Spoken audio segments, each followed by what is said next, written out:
다윗은 우리 기독교 역사에서 아주 독특하고 특이한 사람이죠.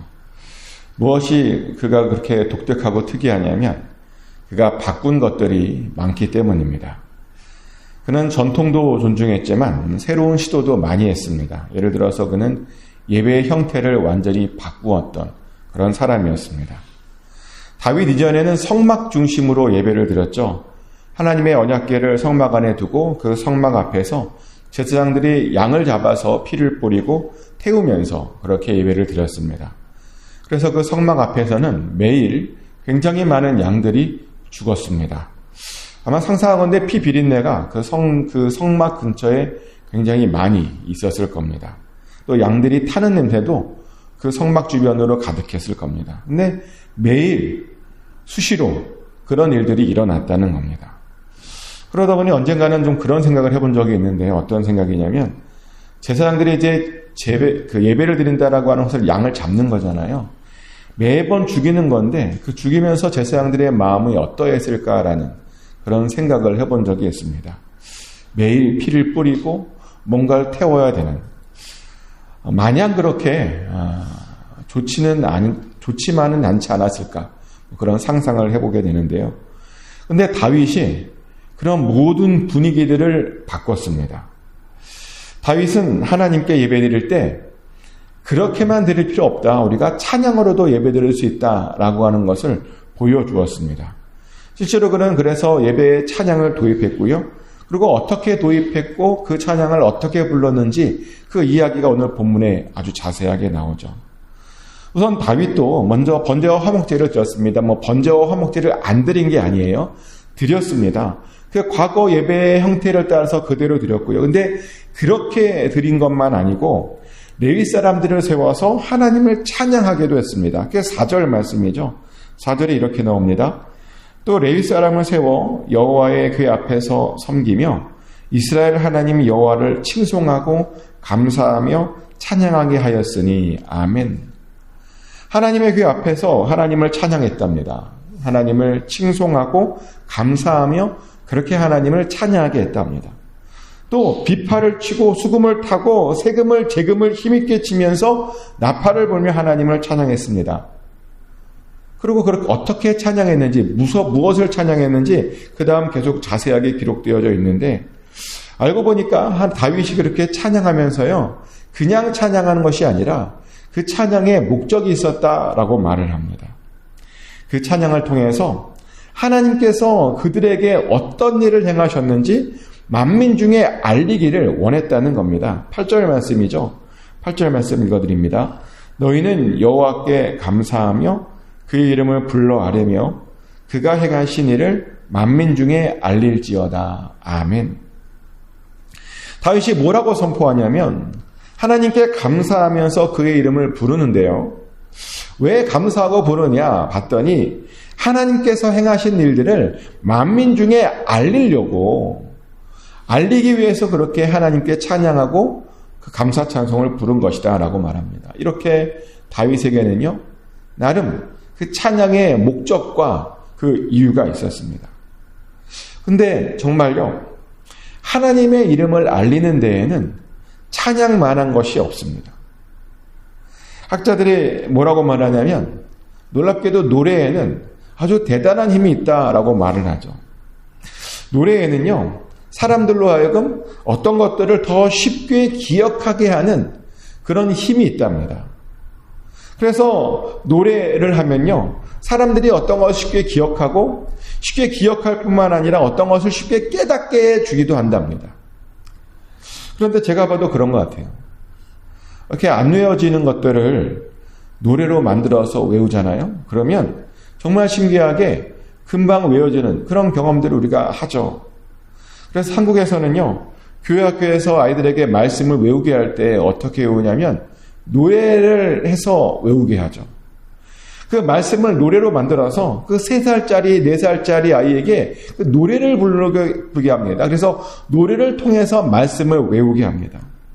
그래서요 보면 아주 어린 아이들인데 말씀을 외우는 아이들이요 굉장히 많은 것을 제가 많이 보았습니다. 저희 아이들도 한국에 있었을 때, 3살, 4살 때 노래를 통해서 말씀들을 많이 외우곤 했었습니다. 또 노래는요, 사람들의 머리에 그 내용들을 아주 깊이 각인시켜 줍니다. 그리고 그래서 그 노래의 내용들을요, 믿게 해주고 뭔가 어떤 역사가 일어나게 해줍니다.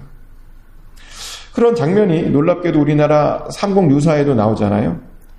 왜 백제 때 서동이라는 사람 이야기 아십니까? 그 서동이라는 사람은 원래 산에서 나무를 캐던 사람인데요. 어느 날 그 공주가 너무 이쁘다는 소문을 들었대요.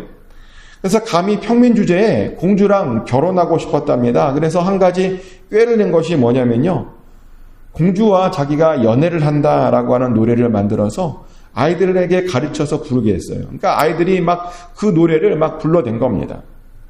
근데 그 노래가 바로 유명한 서동요이죠. 근데 놀랍게도요, 그 아이들이 부른 그 서동요가 정말 순식간에 백제의 전역에 완전히 퍼져갔고요. 결국에는 그 노래가 왕의 귀에까지 들리게 되고, 그래서 화난 왕이 그 공주가 뭔가 잘못한 줄 알고 그 공주를 왕궁에서 쫓아냈답니다. 그래서 그 쫓겨난 공주를 그 서동이 데려다가 자기와 결혼도 하고요. 그걸 나중에 보니까 그렇게 해서 아무튼 공주의 남편이 된 거잖아요.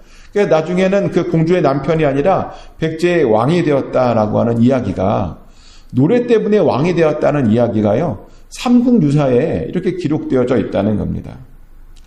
노래를 만들어서 불렀더니 사람들이 믿어버렸대요. 그랬더니 그 노래 때문에 왕이 되었다니까요. 이 정도로 노래에는요, 아주 대단한 힘이 있습니다. 근데 놀랍게도 다윗이 그것을 잘 알고 있었다는 겁니다. 그래서 다윗이요, 그렇게 찬양을 지었고 찬양을 부르게 했고 찬양으로 영광 돌렸다는 거죠. 그럼 이제 우리의 관심이 뭐냐면, 그러면 다윗은 어떤 찬양으로, 어떤 가사로 그렇게 고백했냐는 겁니다. 도대체 무엇을 그렇게, 어떤 일을 경험했길래 그렇게 사람들에게 알고 싶었던 걸까? 무엇을 그렇게 해주고 싶었던 걸까? 보니까 다윗은요, 그 찬양을 통해서 이스라엘이 반드시 해야 하는 일들, 하나님을 향해서 반드시 해야 하는 일들을 먼저 가르쳐주고 싶었던 것을 우리가 보게 됩니다. 그래서 보면요, 명령어가 계속 나와요. 찬양인데요, 명령어가 나옵니다. 일단 10절을 보면요, 다윗이 뭐라고 찬양을 통해서 명령하냐면, 우선 우리가 하나님을 자랑해야 된답니다. 그러면 세상이요, 하나님을 더 잘할 수 있게 된답니다. 실제로 하나님을 자랑하는 것만큼 세상에 하나님을 잘 보여주는 것이 없어요. 그래서 저도 하나님 자랑을 많이 합니다. 이것을 전문적인 용어로 우리가 간증이라고 하잖아요. 간증. 저도 간증들을 많이 합니다. 제가 어떻게 하나님을 만났고 또 어떻게 하나님의 부르심을 받았는지 그런 이야기들을 굉장히 많이 하고요. 또 어떤 은혜를 받아서 하나님께서 여기까지 오게 하셨는지 그런 이야기들을 정말 많이 저도 합니다. 자랑을 해요. 근데 우리 모두가 사실은 그런 자랑들을 많이 해야 됩니다. 하나님에 대해서 자랑할 것이 우리 안에 정말 가득 차고 넘쳐야 된다는 겁니다. 그리고 우리가 더욱더 그래야 하는 이유가 있는데요. 뭐냐면 자랑하잖아요. 그럼 마음이 즐거워져요. 10절 후반부에도 그런 말씀이 나와요. 하나님을 자랑하라고, 그러면 마음이 즐거워질 것이다 라고 그렇게 나옵니다. 근데 정말 그래요. 하나님을 자랑하잖아요. 그러면 마음이 굉장히 즐겁습니다.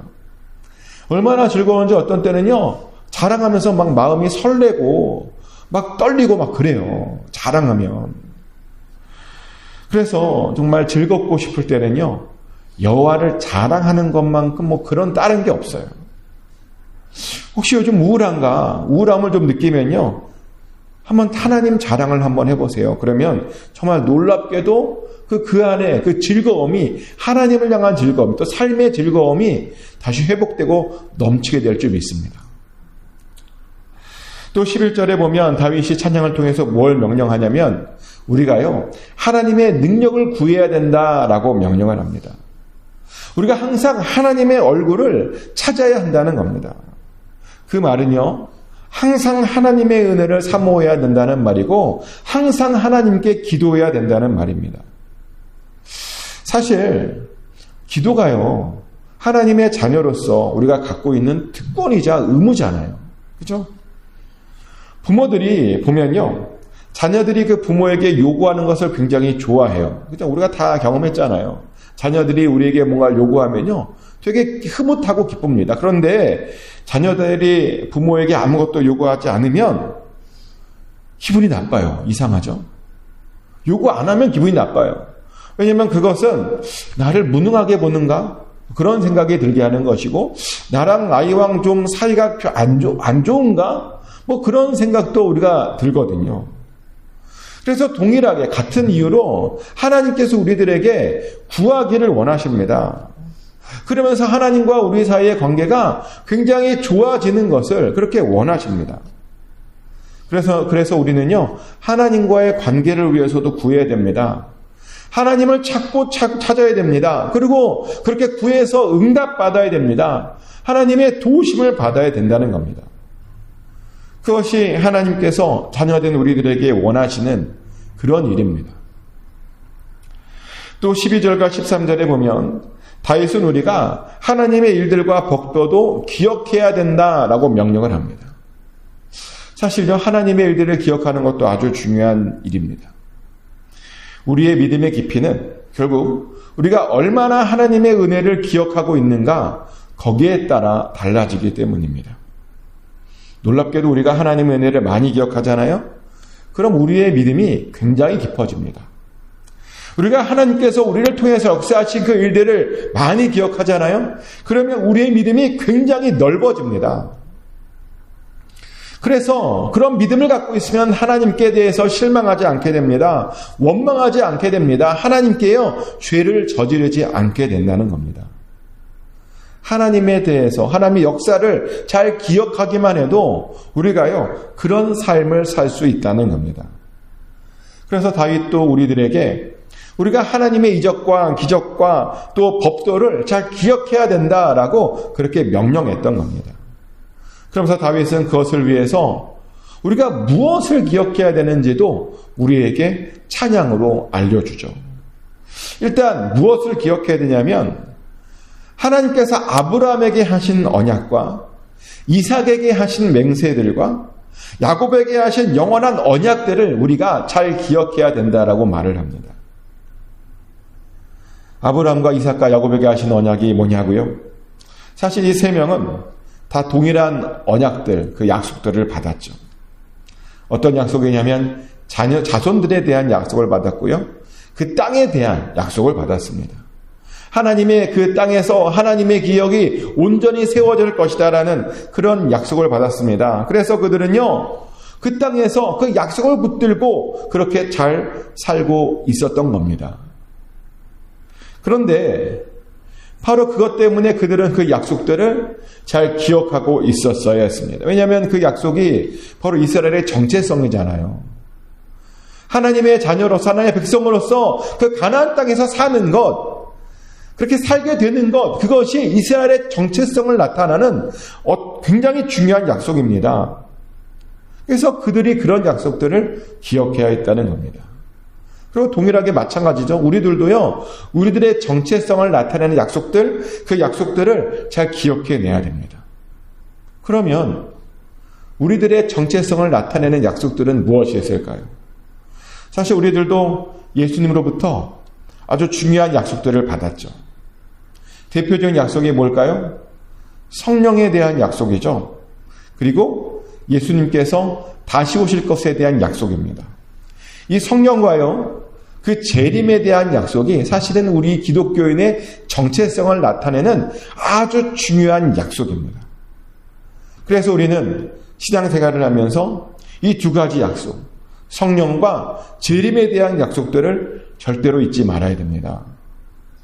그래서 성령을 무조건 받아야 됩니다. 그리고 그 재림 때까지 우리의 믿음을 잘 지키고 신앙생활을 잘 해야 된다는 겁니다.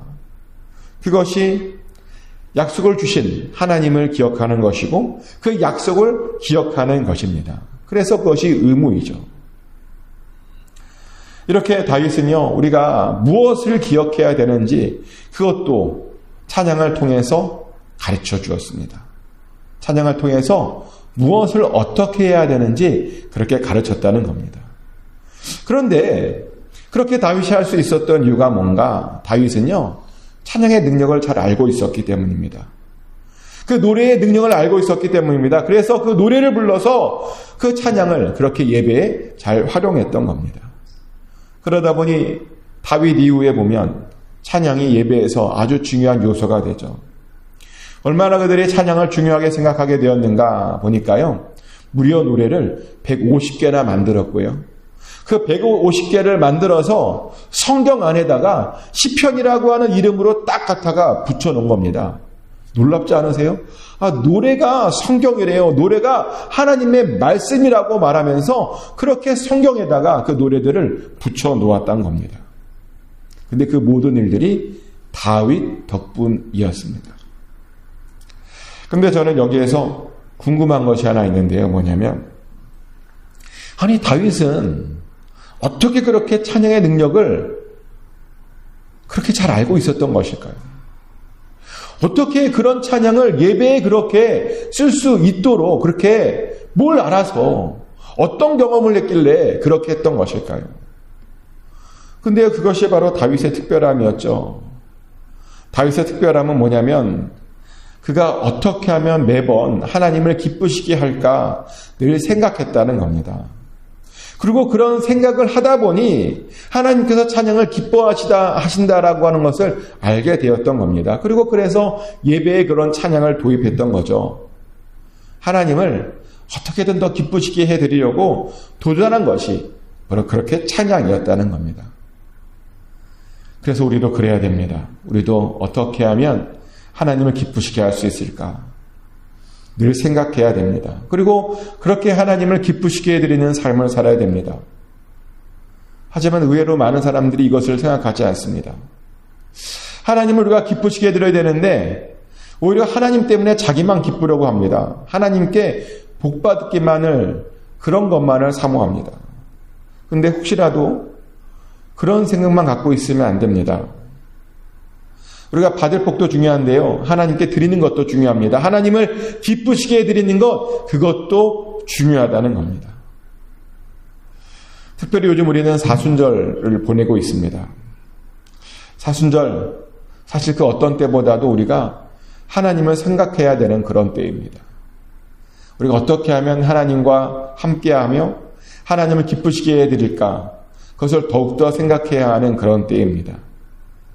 사순절 기간을 보내면서 그런 생각을 하셨으면 좋겠습니다. 어떻게 하면 내가 하나님을 기쁘게 해드릴 수 있는가. 그리고 그것을 한번 행동으로 옮겨보십시오. 그러면 우리도 다윗처럼 하나님을 기쁘시게 해드릴 수 있습니다. 축복하는 것은 꼭 하나님을 기쁘시게 해드려서 항상 하나님께 최고의 것을 올려드리는 저와 여러분 되시기를 예수 그리스도 이름으로 축복합니다. 기도합니다. 하나님 아버지, 다윗이 하나님께서 기뻐하시는 찬양을 통해 영광 돌렸습니다. 찬양을 통해 온 만민 가운데 하나님의 영광을 자랑하고 드높였습니다. 그리고 그 찬양을 통해 이스라엘이 무엇을 해야 하는지를 가르쳤습니다. 그리고 기억하게 했습니다. 아버지, 우리도 그러길 원합니다. 하나님을 기쁘시게 해드리는 자들이 되게 하여 주시옵소서. 특별히 찬양으로 우리도 동일하게 하나님을 기쁘시게 하게 하여 주시옵소서. 그리고 찬양을 통해서 배우게 하시고 마음에 깊이 새기게 하여 주시고, 그래서 삶에 변화가 있게 하여 주시고, 그래서 하나님께 합당한 영광을 올려드리는 우리 모두가 되게 하여 주시옵소서. 기억하게 하시고 자랑하게 하시고 간구하게 하여 주시옵소서.